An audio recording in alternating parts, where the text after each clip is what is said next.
आप देख रहे हैं आज की ताजा खबर। मैं हूं आपके साथ जसप्रीत कौर। हिजाब मामले पर विवाद का दायरा तेजी से बढ़ने लगा है। देश के अलग अलग राज्यों में अब इसके समर्थन और विरोध में प्रदर्शन तेज हो गए हैं। वहीं हिजाब विवाद के बीच कर्नाटक के एक सरकारी स्कूल में नमाज पढ़ने पर भी विवाद शुरू हो चुका है। बागलकोट के एक स्कूल में हिजाब पहनी कुछ छात्राओं की नमाज पढ़ने का वीडियो वायरल होने के बाद स्कूल ने सफाई दी है और कहा कि आगे से ऐसा नहीं होने दिया जाएगा। वहीं हिजाब मामले में राजनीतिक दल भी अलग अलग खेमों में बंट गए हैं। तो देश कानून से चलता है, ये डरा करके। ये पाकिस्तान और अफगानिस्तान नहीं है। जिन लोगों की मानसिकता है कि हम एक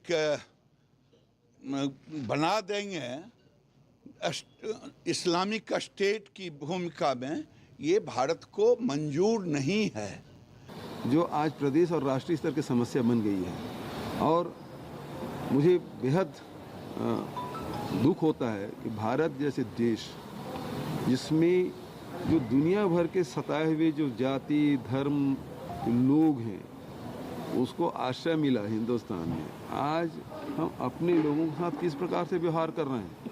कट्टरता चाहे इधर का हो चाहे उधर का हो, दोनों ही हमारे लिए नुकसानदायक है। साफ नज़र आ रहा है कि जो कल तक विद्यार्थी आराम से अपनी शिक्षा का ग्रहण कर रहे थे, सीख रहे थे, अचानक से उनके वो हिजाब पहनने लगे। अब कौन इनको भड़का रहा है ये आप सब लोग समझते हैं। ये बार बार उंगली उठाते हैं भारतीय जनता पार्टी पे कि आप कम्युनल हैं, आप पोलराइजेशन कर रहे हैं। अब साफ नज़र आ रहा है कि पोलराइजेशन कौन कर रहा है। आज हिजाब का नहीं, आज जॉब का सवाल हमारे युवा पूछते हैं। तो हिजाब आज हमारे लिए महत्व का नहीं है, जॉब हमारे लिए महत्व का है। देश के बेरोजगारों को नौकरी देना, उनके हाथ को काम देना, ये सरकार का दायित्व है। और बीजेपी चुनाव के समय में इस तरह का हिंदू मुस्लिम विवाद करती है, अब ये सबको समझ चुका है। वहीं कर्नाटक से शुरू हुए हिजाब विवाद की वजह से पश्चिम बंगाल के मुर्शिदाबाद में बवाल हो गया है। आरोप ये है कि वहां के एक स्कूल के प्रिंसिपल ने छात्राओं को हिजाब पहनने से रोक दिया। इस बात से नाराज लोगों ने स्कूल के शिक्षकों को बंधक बना लिया, जिसका पता चलते ही वहां फौरन पुलिस की टीम पहुंच गई। लेकिन थोड़ी ही देर में वहां के हालात बिगड़ गए।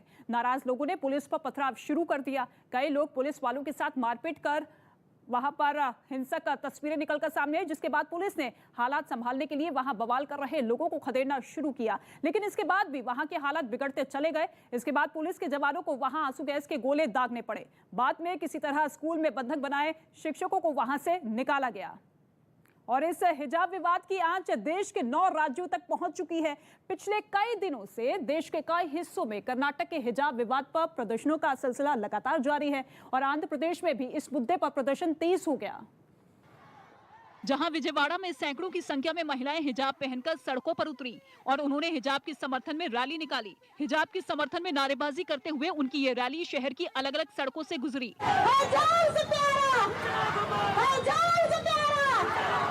प्रदर्शन में शामिल महिलाओं ने किसी भी कीमत पर हिजाब पहनना नहीं छोड़ने का ऐलान किया और खुद को इसके लिए हर लड़ाई के लिए तैयार बताया। कुछ ऐसी ही तस्वीरें आंध्र प्रदेश के पश्चिम गोदावरी से भी सामने आई। वहां भी हाथों में हिजाब के समर्थन में नारे लिखे पोस्टर और तिरंगा लेकर गानों की धुन पर हिजाब पहनी महिलाओं ने रैली निकाली। स्कूल और कॉलेजों में हिजाब को लेकर ये विवाद कर्नाटक के उडुपी से शुरू हुआ था, जिसके बाद रोजाना देश के अलग अलग हिस्सों में प्रदर्शन हो रहे हैं। और इसकी एक तस्वीर जम्मू कश्मीर से भी सामने आई,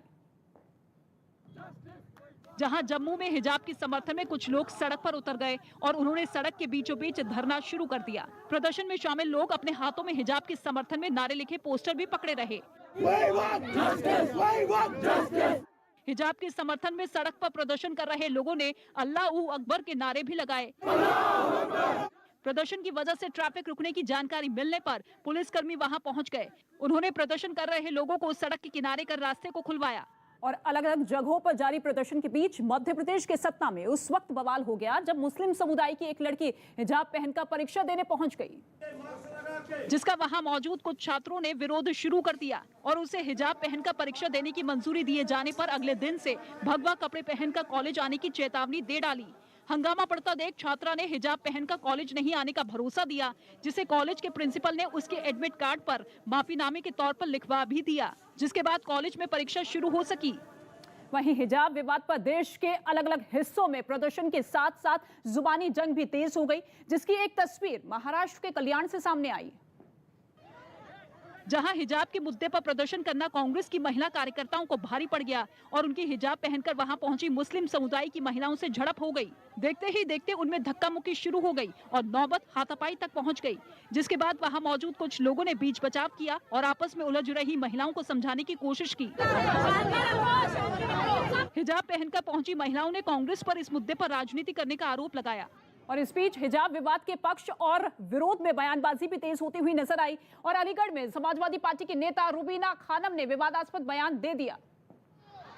उन्होंने हिजाब विवाद को देश की बहन बेटियों के सम्मान पर हमला बताया और हिजाब का विरोध करने वालों को धमकी दे डाली। हमारे हिजाब पर या हमारे आंचल पर हाथ डालने वालों के हम हाथ काट देंगे। उनके इस बयान पर बीजेपी नेता शहजाद पूनावाला ने पलटवार करने में देर नहीं लगाई और मामले की सुनवाई पूरी होने तक कर्नाटक हाईकोर्ट की ओर से धार्मिक ड्रेस कोड पर रोक लगाए जाने का हवाला देते हुए उनके बयान पर सवाल उठा दिए। क्या समाजवादी पार्टी की नेत्री रूबीना कर्नाटका हाईकोर्ट के हाथ को काटने की बात कर रही है?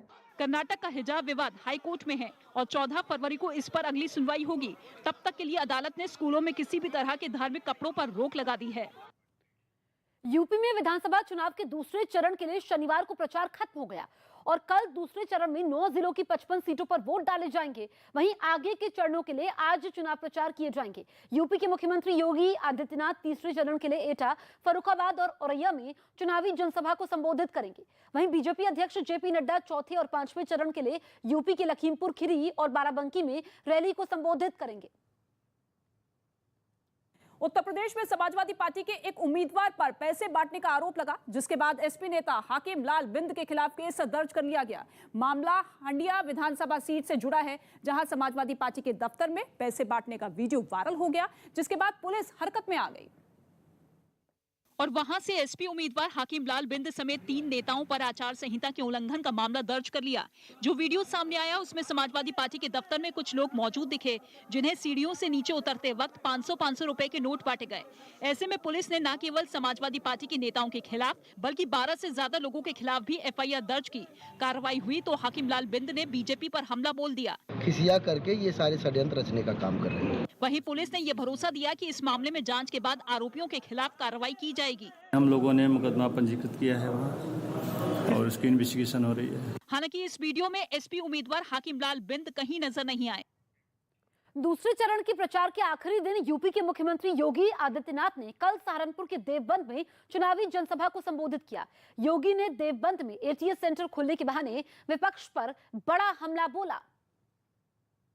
तालिबान के नाम पे तो ज्यादा ही गर्मी आ रही थी, तो मैंने कहा हमने तो गर्मी शांत करने के लिए पहले ATS का सेंटर यहाँ दे दिया है। उत्तराखंड के मुख्यमंत्री पुष्कर सिंह धामी के एक बयान पर घमासान छिड़ गया। उत्तराखंड विधानसभा चुनाव से ठीक पहले उन्होंने वहां की जनता से समान नागरिक संहिता से जुड़ा वादा कर दिया। वादा राज्य में एक बार फिर बीजेपी की सरकार बनने पर समान नागरिक संहिता लागू करने का, जिसके बाद वो विपक्षी पार्टियों के निशाने पर आ गए, क्योंकि मुख्यमंत्री पुष्कर सिंह धामी ने ये साफ कहा कि उत्तराखंड में फिर सरकार बनाने के बाद वो यूनिफॉर्म सिविल कोड का ड्राफ्ट तैयार करेंगे। नई बीजेपी सरकार अपने शपथ ग्रहण के तुरंत बाद एक कमेटी गठित करेगी जो कि उत्तराखंड राज्य के लिए यूनिफॉर्म सिविल कोड का ड्राफ्ट तैयार करेगी। धामी के इस बयान पर AIMIM नेता असदुद्दीन ओवैसी ने उन पर तीखा हमला बोला और इसे बीजेपी की बौखलाहट करार दिया। क्योंकि बीजेपी उत्तराखंड में हार रही है, जमीन खिसक रही है, इसीलिए इस तरह की अनाप शनाप बातें कर रहे हैं। मुख्यमंत्री ने समान नागरिकता संहिता में शादी, तलाक और जमीन जायदाद के बंटवारे में सभी धर्मों के लिए एक ही कानून लागू करने की बात कही, जो कि विपक्षी दलों समेत कुछ मुस्लिम धर्मगुरुओं के हलक से नीचे नहीं उतरी। वो भी पुष्कर सिंह धामी के समान नागरिक संहिता वाले बयान पर उनके खिलाफ खड़े हो गए। वहीं कांग्रेस ने तो मुख्यमंत्री के साथ पूरी पार्टी को आड़े हाथ लिया और चुनावी माहौल में इसे बीजेपी की साजिश करार दिया। प्रदेश के अंदर पिछले 5 साल से आप सत्ता की मलाई चाट रहे हैं, तब आपको किसने रोका था यूनिफॉर्म सिविल कोड लागू करने के लिए? हंगामा बढ़ा तो बीजेपी भी फ्रंट फुट पर आ गई और धामी के समान नागरिक संहिता वाले बयान का जमकर विरोध किया गया। विरोध करने वालों को जवाब भी दिया गया, लेकिन कुछ जुदा अंदाज में, जिसकी जिम्मेदारी भारतीय जनता युवा मोर्चा के अध्यक्ष तेजस्वी सूर्या ने अपने कंधों पर उठा ली। उन्होंने एक रैली निकाली जिसमें यूनिफॉर्म सिविल कोड के समर्थन में जमकर नारे लगाए गए। बीजेपी प्रवक्ता शहजाद पूनावाला ने भी इस मुद्दे पर विरोधियों पर पलटवार किया। यूनिफॉर्म सिविल कोड तो संविधान का हिस्सा है, मुस्लिम यूनिवर्सिटी तुष्टीकरण का किस्सा है। उत्तराखंड में 14 फरवरी को मतदान होना है, जिससे पहले मुख्यमंत्री धामी ने ये बड़ा दांव खेल दिया, जिस पर सियासी घमासान छिड़ गया। यूपी के दूसरे चरण के साथ ही शनिवार को उत्तराखंड और गोवा के लिए भी चुनाव प्रचार खत्म हो गया। दोनों ही राज्यों में एक चरण में मतदान होना है और कल दोनों ही राज्यों में वोटिंग होगी।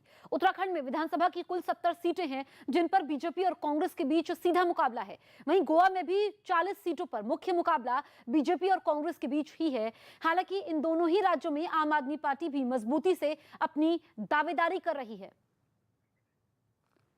बुलंदशहर में एक मकान की छत गिरने से 32 मजदूर दब गए।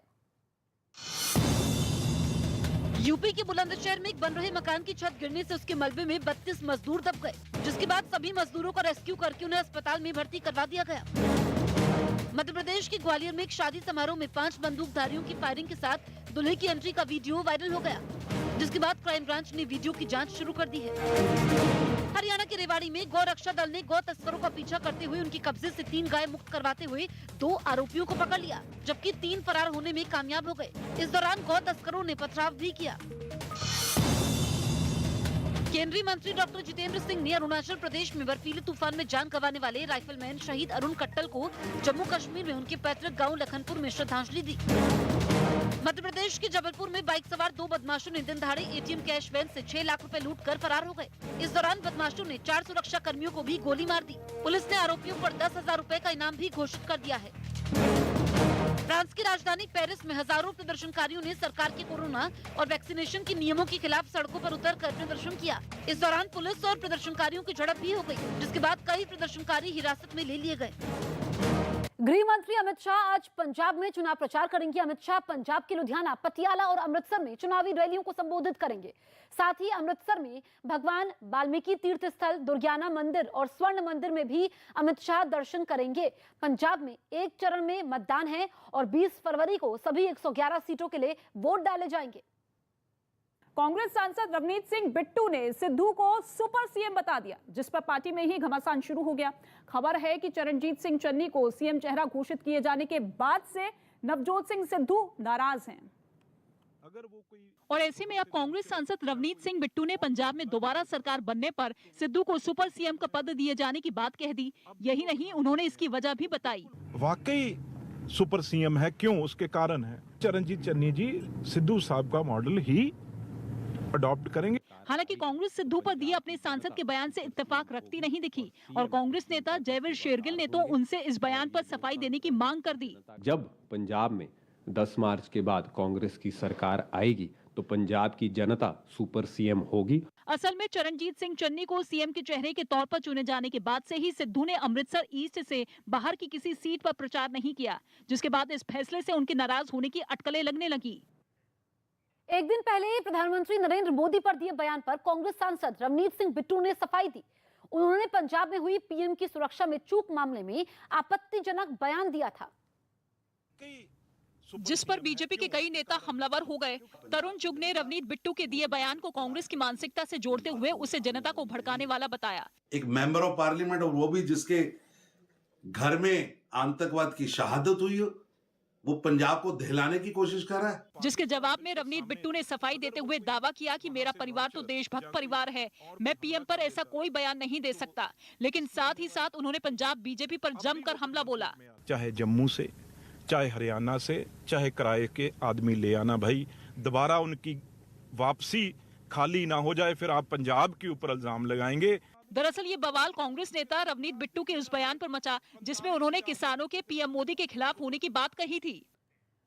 5 राज्यों में होने वाले विधानसभा चुनावों के लिए चुनाव आयोग ने नए नियम जारी किए हैं, जिसमें राजनीतिक दलों को प्रचार में राहत दी गई है। कोरोना की वजह से लगे प्रतिबंधों में चुनाव आयोग ने ढील दी है। नए नियमों के मुताबिक चुनाव प्रचार में अब पदयात्राओं को अनुमति दी गई है। साथ ही चुनाव प्रचार का वक्त भी 4 घंटे बढ़ाया गया है। नए नियमों के मुताबिक अब सुबह 6 बजे से रात 10 बजे तक चुनाव प्रचार किया जा सकेगा, जबकि पहले सुबह 8 बजे से रात 8 बजे तक ही प्रचार करने की अनुमति थी।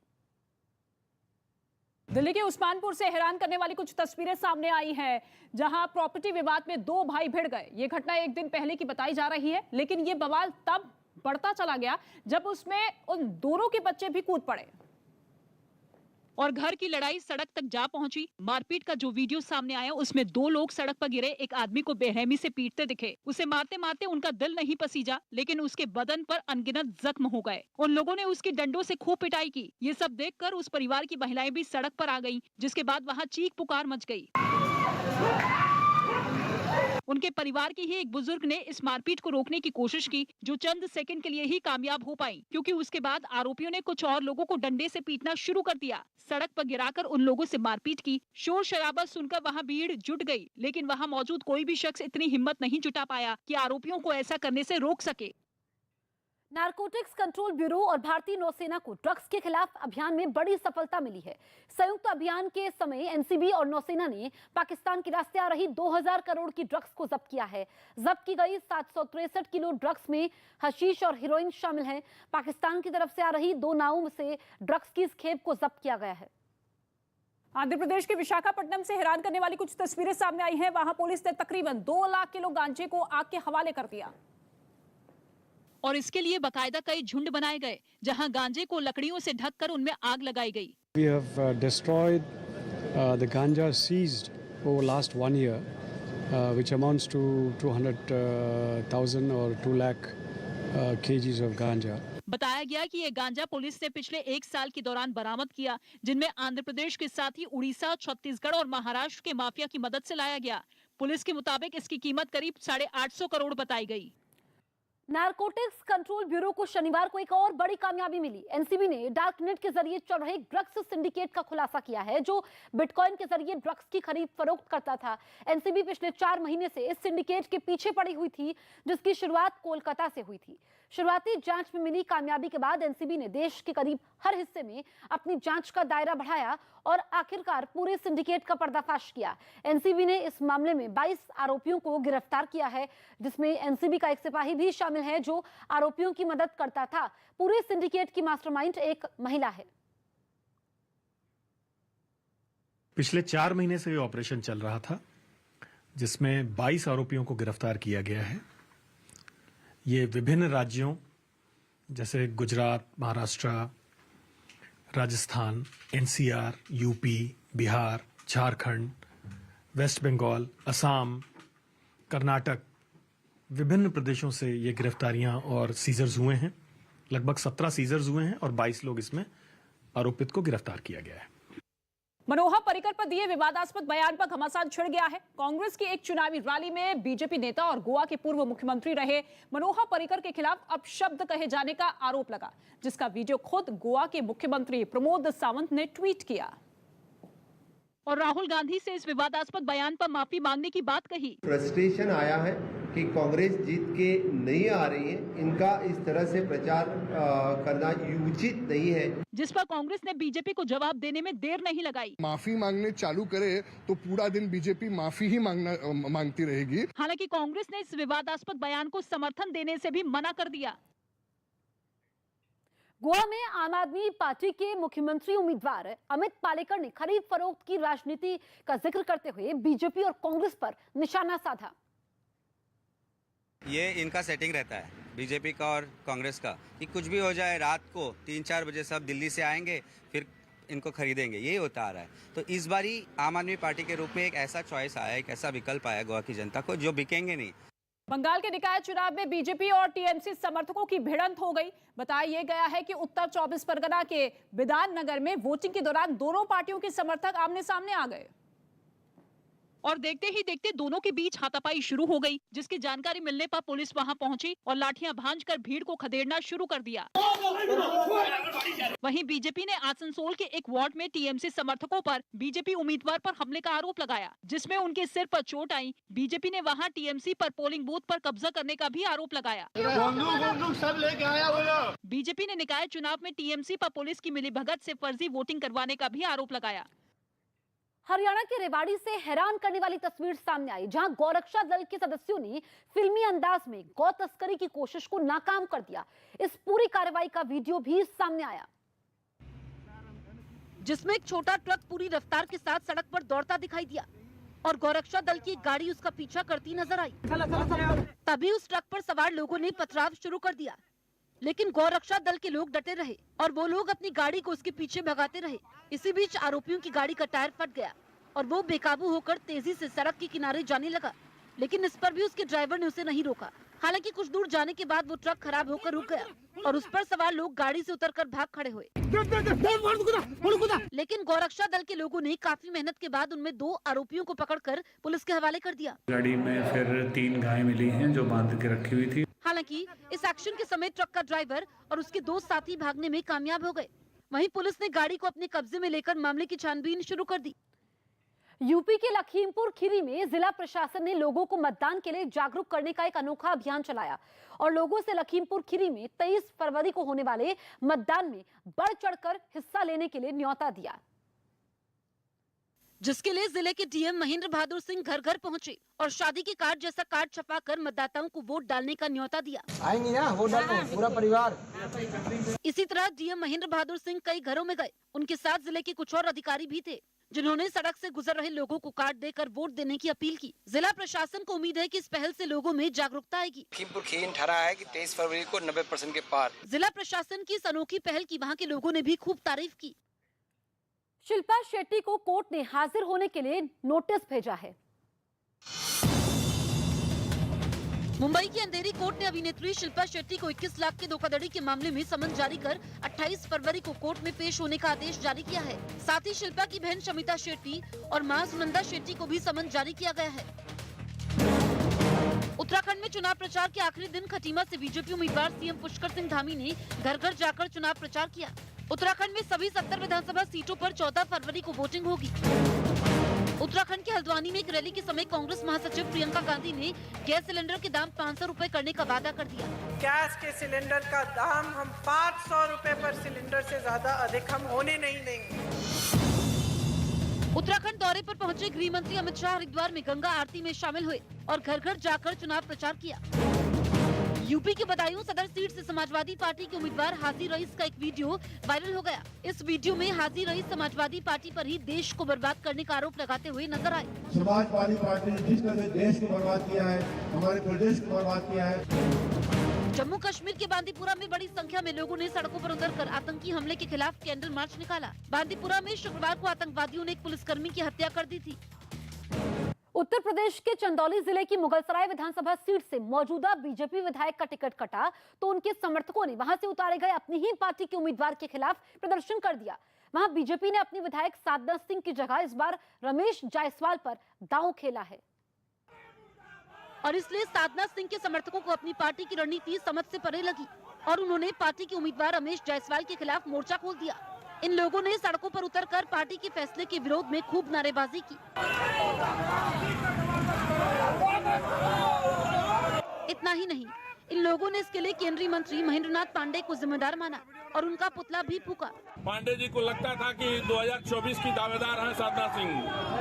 मुगलसराय सीट से बीजेपी विधायक साधना सिंह के समर्थकों की शिकायत इस बात से भी है कि जब उन्होंने इलाके में काम किया है तो फिर उनका टिकट क्यों काटा गया। इंडियन प्रीमियर लीग के लिए हुई खिलाड़ियों की नीलामी के पहले दिन 161 खिलाड़ियों पर बोली लगाई गई और 2 दिन तक चलने वाली नीलामी के पहले दिन 600 में से 161 खिलाड़ियों को खरीद लिया गया। ईशान किशन के लिए जो उम्मीद थी वैसा ही हुआ। उन्हें मुंबई इंडियंस ने ही 15.25 करोड़ रुपए में खरीद लिया और टीम इंडिया के ऑलराउंडर दीपक चाहर को धोनी की टीम चेन्नई सुपर किंग्स ने 14 करोड़ रुपए में अपना हिस्सा बना लिया। इसी तरह शार्दुल ठाकुर को पाने के लिए जबरदस्त रेस लगी। शार्दुल को आखिर में दिल्ली कैपिटल्स ने 10 करोड़ 75 लाख रुपए में खरीदा। टीम इंडिया के नए फास्ट बॉलर प्रसिद्ध कृष्णा के लिए भी टीमों ने खोलकर पैसों की बारिश की झड़ी लगा दी और उन्हें 10 करोड़ रुपए में राजस्थान रॉयल्स ने खरीद लिया। वहीं ऑलराउंडर कृणाल पांड्या के लिए लखनऊ सुपर जॉइंट्स ने 8.25 करोड़ रुपए की बोली लगाई और उन्हें अपनी टीम में शामिल कर लिया। हाल ही में टीम इंडिया में वापसी करने वाले युजवेंद्र चहल को राजस्थान रॉयल्स ने करीब 6.5 करोड़ रुपए में खरीद लिया।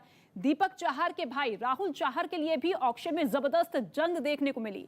75 लाख रुपए से राहुल चाहर की बोली शुरू हुई जो कि 5.25 करोड़ रुपए पर जाकर थमी। आखिर में उन्हें पंजाब किंग्स का हिस्सा बना लिया गया और इसी तरह दिनेश कार्तिक को रॉयल चैलेंजर्स बेंगलुरु ने 5.5 करोड़ रुपए में अपनी टीम में शामिल कर लिया।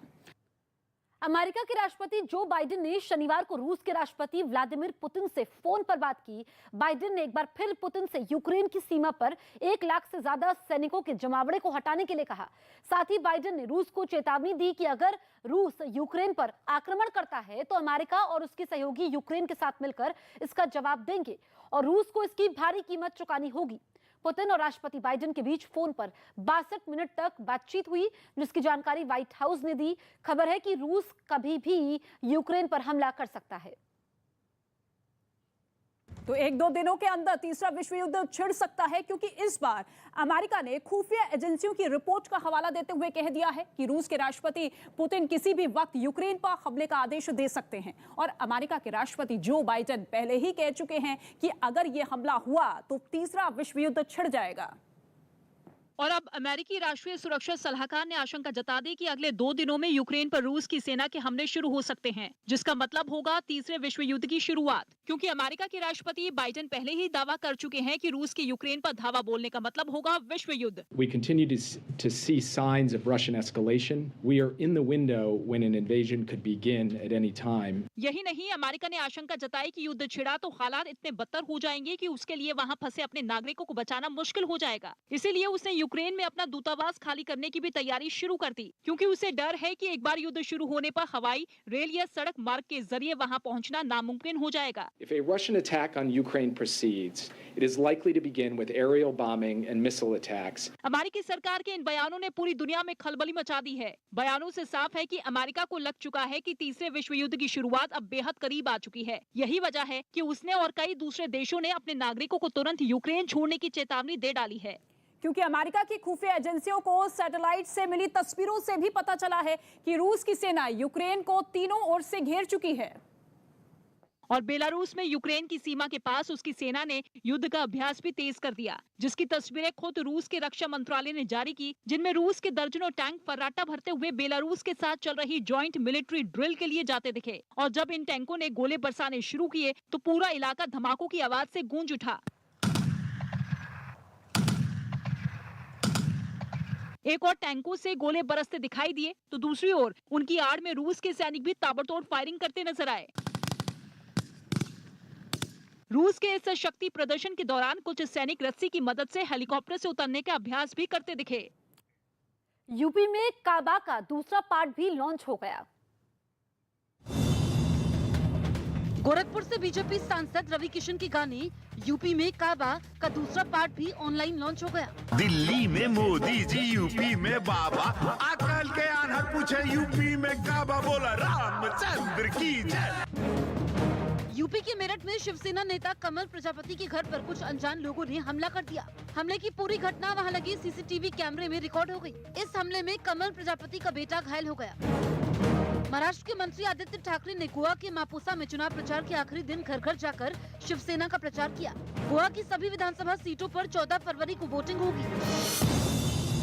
पंजाब के पटियाला से कांग्रेस सांसद और कैप्टन अमरिंदर सिंह की पत्नी परिणीत कौर ने भारतीय जनता पार्टी की बैठक में हिस्सा लिया। इतना ही नहीं, उन्होंने पटियाला से बीजेपी उम्मीदवार के लिए चुनाव प्रचार कर जिताने की भी अपील की, जिसे कांग्रेस के लिए बड़ा झटका माना जा रहा है। यूपी के उन्नाव में सड़क हादसे में एक लड़के की मौत से गुस्साई भीड़ ने पुलिस वालों पर पथराव कर हमला कर दिया, जिसमें कई पुलिस वाले घायल हो गए। जम्मू कश्मीर के अनंतनाग में एक बहती हुई नदी के बीचों बीच हुए बड़े गड्ढे ने लोगों की परेशानी बढ़ा दी है। इस गड्ढे में ही नदी का पूरा पानी समा रहा है, लेकिन पानी कहां जा रहा है ये अभी तक पता नहीं चल पाया है। गुजरात के सूरत से हैरान करने वाला वीडियो सामने आया। वहां जमीन विवाद में 2 गुट आपस में भिड़ गए, जिसमें कई लोग घायल हो गए। घटना का जो वीडियो सामने आया उसमें दोनों पक्ष के कई लोग लाठी लेकर एक दूसरे पर ताबड़तोड़ वार करते दिखाई दिए। इस बीच कुछ लोग मारपीट कर रहे लोगों को रोकने की कोशिश करते नजर आए, लेकिन तमाम कोशिशों के बाद भी उनके बीच मारपीट होती रही। बीच सड़क पर दोनों गुटों के लोग एक दूसरे पर हमला बोलते दिखे। काफी देर तक वहां हंगामा होता रहा, जिसकी वजह से वहां थोड़ी ही देर में भीड़ इकट्ठा हो गई। हालांकि बाद में किसी तरह गांव के लोगों ने बीच बचाव कर मामले को शांत करवा दिया। इस घटना में दोनों पक्षों के कई लोग घायल हो गए। वहीं इस मामले में पुलिस ने केस दर्ज कर लिया है और छानबीन भी शुरू कर दी है।